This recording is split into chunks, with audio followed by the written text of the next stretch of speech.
3 years. And today I want to dust off that old chestnut, hunters versus farmers, or do we get our sales execs to do everything and make it a hybrid role? Just to round out the introduction, so the next level is the name not only of our company, of which I head up, but it's also the name of our sales system. And this sales system, we work in terms of specialising in deploying this sales system into our client organisations. And it allows us to work with such organisations to help model, map, design, plan and measure maximum sales team productivity and return. So we work collaboratively, transferring tools, skills and knowledge into our client organisations. So you can be thought of as a sales team optimisation and a sales exec effectiveness system, and tailored for any business-to-business scenario.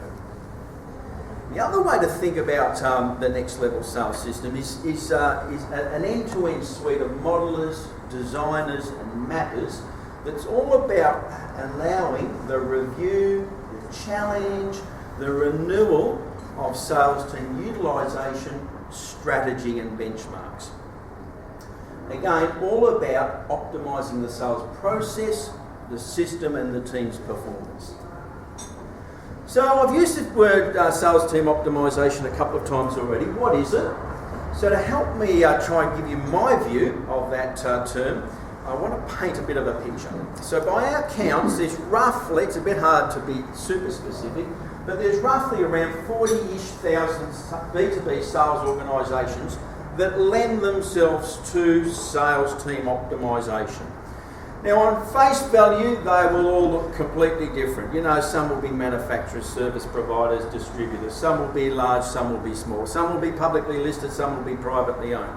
But the common thread that underpins these 40,000 organisations is that they will have at least a handful, and maybe more, or usually more, of your classic road warriors, territory-based sales execs, who are applying a large, mixed or heterogeneous collection of customers and prospects by applying repeat visits to align with those customers' repeat need for ordering and reordering consumable either products or services.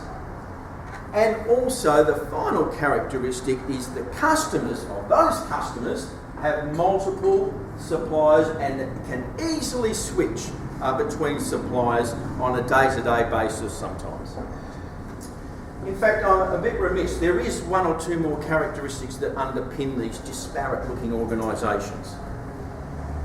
One is they're all sub-optimised, every one of them, a whole 40,000. The only thing that varies is the degree to which they're sub-optimised, and secondly, the degree to which the sales leaders of those organisations recognise the sub-optimisation and the degree.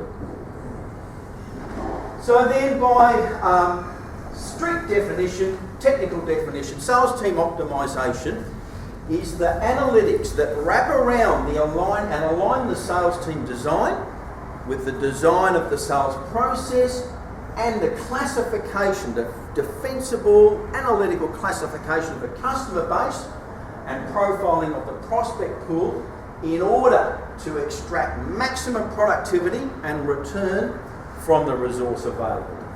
So it is, in fact, the science of engineering a sales system to tailor to the sales team. It's all about mobilising that resource for the best utilisation to derive maximum realisation.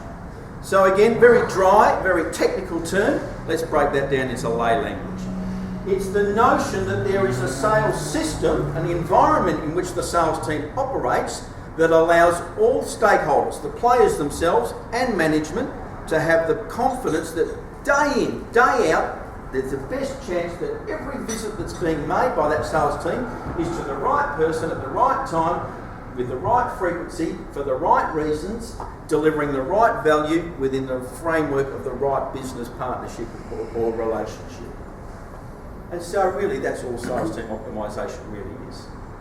It solves the problem of failure to deliver maximum revenue and margin from the underproductivity of the sales team due to the lack of a sales system. And so this series of seminars, we've been looking at sales team optimisation, the noble art of sales team optimisation, as much as a destination in terms of its place in the annual cycle of the whole company budgeting process, as it is a journey on itself. And so for the last 2.5, 3 years, we started off spending a couple of these sessions looking at how you assess your current productivity and return of your sales team. We then moved on to looking at how to renew the sales strategy as a result of that assessment. We spent a couple of sessions looking at generating and gathering the data you need to run your sales team optimisation. And then of more recent times, we've spent times together looking at upgrading the selling systems. And particularly the last 1 or 2 sessions, we've looked at how the so-called the Challenger sale, the latest doctrine in B2B sales, actually finds a place in upgrading your selling systems. So today, I want to spend some time with you before I hand over to Helen, looking at sales team structure. And it really is the one for the ages, isn't it? The question itself has probably been around as long as sales itself. Do we divide our sales team? Do we marshal our resources in terms of separate farmers versus hunters? Get the farmers to do the account management, look after the existing customers, get the hunters to go out, knock on doors and find brand new customers? Or do we combine both the farming of existing customers, hunting of brand new customers into one role and make our sales execs hybrids? So I think as long as the question's been around, there's been similarly some fairly traditional approaches to addressing and answering that question. And in our not so humble opinion at the next level, too often the decision is somewhat arbitrary and idiosyncratic to the people and the leaders in the organisation at the time, and tends to err a little bit too much on the side of let's go separate them into separate roles. And some of these arbitrary criteria and decision-making frameworks, and I'll just bring 3 to the fore. You know, there's this sort of twee notion that our personality types are really important, and the notion that right down to the personality type, the profile, down to the very DNA of the person. You know, you're a hunter or you're a farmer, and never the twain shall meet. You can't be both because you're born this way. You know, this notion still exists today, and I'm not saying it doesn't have any relevance at all, but we then tend to go and recruit accordingly. Looking for people to be hunters because they're born that way, and farmers because they're born that way. So personality type. The other thinking framework is just the notion of specialisation and focus. There's this notion that, you know, the bandwidth required, the knowledge required, the competency, capability and all the rest of it is just too wide to expect one sales exec to both farm and hunt. So we like to separate them out and create that kind of specialty to allow for focus. Then in some organisations there's this notion of seniority. You know, you have to have a higher skill level, and the requirements are more of a senior nature to hunt versus to farm. So, you know, we'll set up our whole sales organisation that you start off as a farmer, and when you've proven yourself in our organisation, then we might promote you to be a hunter because of the seniority and the higher skill level. Or sometimes it even goes in the other direction. And look, there's probably a whole bunch of other criteria as well. There's 3 that I think probably will be some of the more common criteria and decision-making framework. As I said, I'm not here to denigrate any of those criteria. They probably still all have some role to play. But what I do want to put to you is that the decision-making framework should be based on the degree to which visits can be programmed. So I want to talk about the notion of programmed visits and unprogrammed visits, and to help me do that I want to paint another picture, and I want to take the archetypal ubiquitous Coca-Cola type route trade rep, and I also want to paint a picture at the other end of a spectrum where the Coca-Cola rep's down the highly programmed visit end of a spectrum to the other end with the Villac rep. Now, Coca-Cola needs no introduction, of course. Villac will probably be a name that's not familiar to most, and maybe even all of you. Villac is a company that makes and sells and distributes automated dispensing systems into retail pharmacy. And I want to put them on the other end of the spectrum. And as I paint this picture, I'd like to invite you to be thinking about your organisation and where you might sit on that spectrum. So let's go to the ubiquitous Coca-Cola rep, highly programmed visits. Let's look at the features that create the environment in which the Coca-Cola rep operates that allows for highly programmed visits. So the commercials that are at play in between the Coca-Cola rep and the customers, and I'm really talking about route trade, I'm talking about petrol convenience clubs, pubs and that sort of thing, not so much the big supermarkets.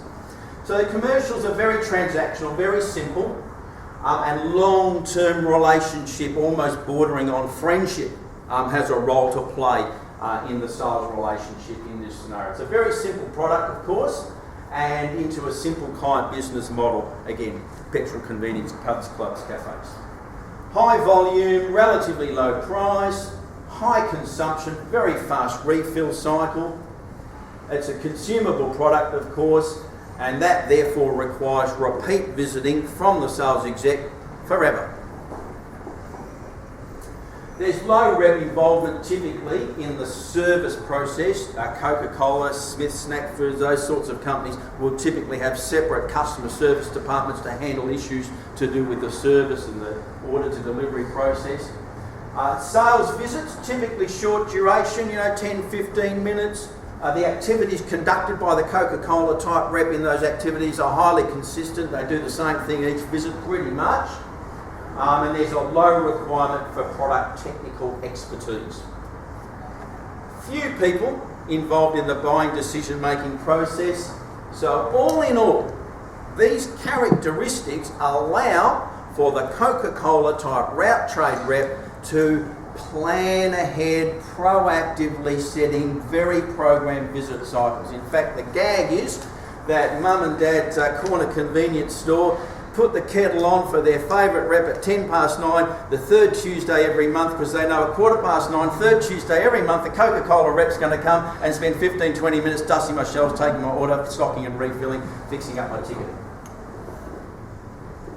Up the other end of the spectrum, Villac, the Villac rep, who is representing a company that supplies, distributes and installs highly sophisticated robotic solutions and other non-robotic solutions into retail pharmacy. So let's look at the environment in which the Villac rep operates, which is up the other end of the spectrum and very, very unprogrammed. So now the commercials are very complicated. Lots of people involved, lots of negotiation. The relationship aspect is important at the time of before, during and just after installation, but tends to then drop off after the installation is successfully executed. It's a very sophisticated product now and going into not a simple client. It's a very sophisticated, complex, regulated health duty of care type environment in which their customer operates. We're talking low volume now and a relatively high price. In fact, these robotic solutions can be multiples of hundreds of thousands of dollars. And the feature of the sales process is the installation. So certainly the retail pharmacy may require an ongoing service maintenance regime. There might be other ancillary dispensing systems, but the major feature is the installation of the robot. And that itself might have anywhere between a 5 to 20 year life cycle. So again, one-off installation, repeat visiting can be intense for a short period of time, pre, during and post-installation. There's very high rep involvement in the service process now, unlike the Coca-Cola type scenario. The visits tend to be much longer, sometimes hours, sometimes even days, one visit. And the activities within those visits are highly variable or bespoke compared to the Coca-Cola scenario. There's a very high requirement for product technical expertise. So the Villac rep will be the expert in all things to do with dispensing in retail pharmacy and advise pharmacists accordingly. And typically there will be multiple people involved. The pharmacist owner, the pharmacist in charge, their banner group and other stakeholders involved in the process. So all of these characteristics are pretty much the opposite of what we saw in the route trade rep and therefore the resulting outcome is very unprogrammed visits. Whereas the Coca-Cola rep might be doing 25, 35, even 45 visits a week, the Villac rep might be doing a visit a day, maybe even a visit a week, and very unprogrammed. So, my hypothesis, as you munch on your bacon and eggs, is that a high degree of visit programmability lends itself to the hybrid role, bringing the hunting and farming aspects together into one combined role. And that hybrid role itself lends itself to a high degree of sales function optimisation. So this is a desirable thing. And a high degree of optimisation lends itself to a higher return on investment for mobilising that sales team.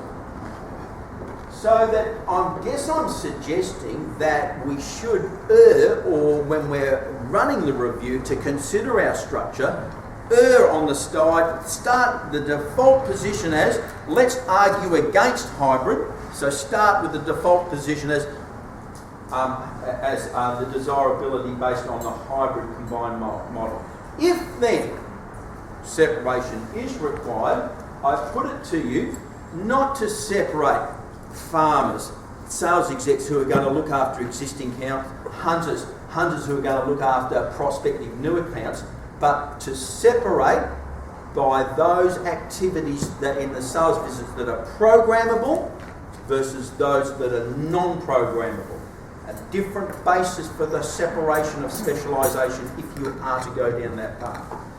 So how do you decide whether we should go down that path, separation versus combination?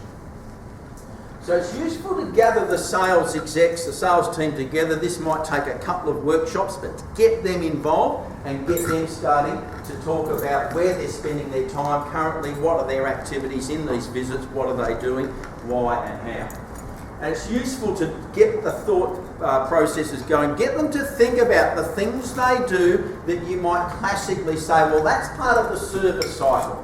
You know, the things to do with planning, executing the currents, needs, the front end of the service cycle, and the things they do to make sure that the customer's getting what they want, whether the product or service, on time, in full, and all the rest of it, to quality, to spec. And you know, the simplistic order to delivery process, classically the things that the sales exec will get involved in is the upfront part and the back end part. And I could easily put up an order to delivery process for an installation thing to mirror the Villac rep scenario. That's probably very much aligns to the Coca-Cola scenario. And so get them to think about the service cycle and to separate then the activities they undertake in their visits that are to do with the sales cycle. Everything to do with growing revenue, new revenue streams, and preserving current relationships and current revenue streams from a sales activity perspective. Now, as you're doing this, it's useful to get them to start to put these activities down against the two ends of the spectrum. And, you know, encourage them to think about maybe anywhere between 50 to 100 actual tasks. You want to get a level of granularity that's not too unworkable, but at the same time a level of granularity of activity definition that you can actually make some reasonable decisions with. 50 to 100 is probably a reasonable cross-section for most sales teams.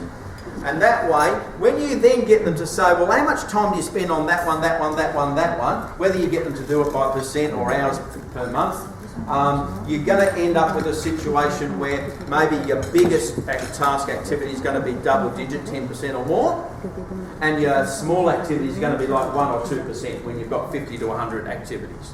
So as they start identifying them, writing them down, assigning a time commitment to them, you'll find that the discussion, the debate will stall a little bit. So help them along by adding value to the model, to the framework, to keep the momentum going, keep the debate going.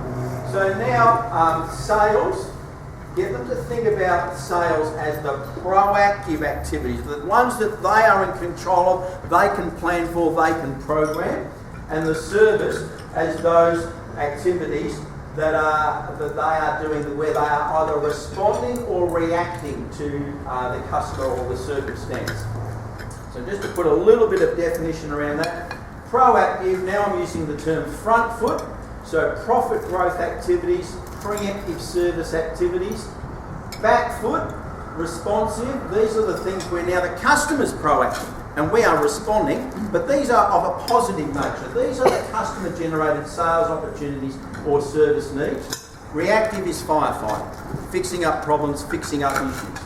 So customer service, issue resolution. So once you start putting a little bit more meat onto the framework, you'll find a next wave of activities. Oh yeah, I forgot to mention this, I forgot to mention that. Right, put it down, and you start to get them to put them down against the certain areas. And you might even take it one step forward before you completely overwhelm them. And you can break down the responsive parties. All right, well, let's think about those that are customer-generated sales opportunities versus those that are customer-generated service needs, all of a responsive nature. Reactive, what are those reactive activities that you have to cover off that are internally generated by our company versus those that are generated by the customers for poor processes and poor customer behaviours.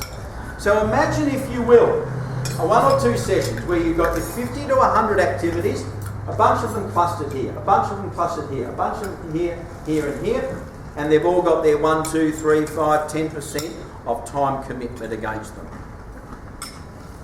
You then have a clear delineation between what activities are programmable on the right-hand end of that spectrum and what activities are not programmable, all the little clusters on the left-hand end of that spectrum. So it's the back foot, front foot notion that defines what's programmable in the visits we conduct versus what's not programmable. Now you've done that exercise, or you should have done that exercise from an as-is perspective, right? Do it from a current reality perspective. Then in the next workshop, get the customer service guys in, get the operations guys in, get the logistics guys, any other player in the organisation that plays a role in the service or order to delivery process, and start doing it as a could-be exercise. All right, all these bunch of things here that are taking the amount of time they're taking, what can we eliminate by actually fixing up our processes and performing better customer service and production? Of the things that are listed up here that we don't want to get rid of, have we allocated them correctly? Do we want our sales execs to be doing these things? Or should we be having other departments relieve them of those responsive service needs so that the sales execs can spend more and more and more of their time on the front foot doing the proactive, programmable visit activities? So you go through that exercise of transferring the current reality, warts and all, as is, to the to-be, and paint the picture of the world that we want for our sales execs conducting, as much as possible, programmed, proactive visits and visit activities. The studies that we've conducted, when we facilitate that kind of exercise, we'll find anything from a 15 to 50% transferable opportunity. And again, it's this classic vortex at the front end and the back end of the service or the order to delivery process that tends to suck the salespeople off the front foot, putting them on the back foot, fixing up problems, responding to customer needs, which again throws them right off their program. And here are some sample breakdowns. A manufacturer that we work with, 42% responsive, 29% reactive, only leaving 29% of their time in proactive activities. Service provider, 37, 24, 39. Distributor, a bit more healthy, 55% on the proactive. And just for benchmark purposes, retail, obviously retail you would expect a high degree of responsiveness. And there it is, only 3% left for the retail sales team in this particular study.